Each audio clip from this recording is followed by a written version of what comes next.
Nah, pemirsa, wisata air terjun Temam di Kota Lubuk Linggau menjadi destinasi alam favorit saat liburan Lebaran. Tak hanya wisatawan lokal, pengunjung juga banyak dari luar daerah untuk melihat keindahan air terjun Temam yang membentang bagai tirai. Lokasi air terjun ini berada di kawasan Kelurahan Air Temam, Kecamatan Lubuk Linggau Selatan. Butuh waktu sekitar 30 menit dari pusat kota Lubuk Linggau.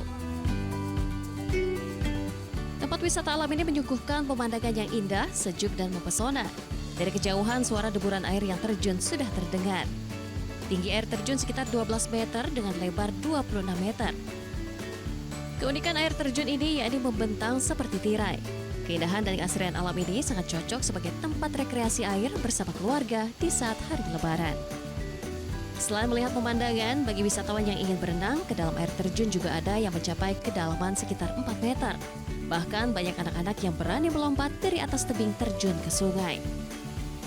Tak heran di tempat wisata air terjun Temam banyak pengunjung yang mengabadikan momen berfoto-foto dengan panorama alam.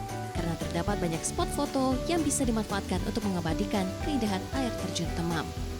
Masih asri ya, masih asri, terus juga alam-alam gitu sejuk. Selain itu berfoto-foto ya? Iya benar, bagus sih buat foto-foto Instagramable sih supaya bisa update-update gitu. Untuk menikmati keindahan air terjun ini buka setiap hari, tiket masuk cukup murah yakni sebesar Rp10.000 per orang. Namun harga tiket tersebut tidak termasuk biaya parkir. Dari Lubuk Linggau, Sudirman Ainjus melaporkan.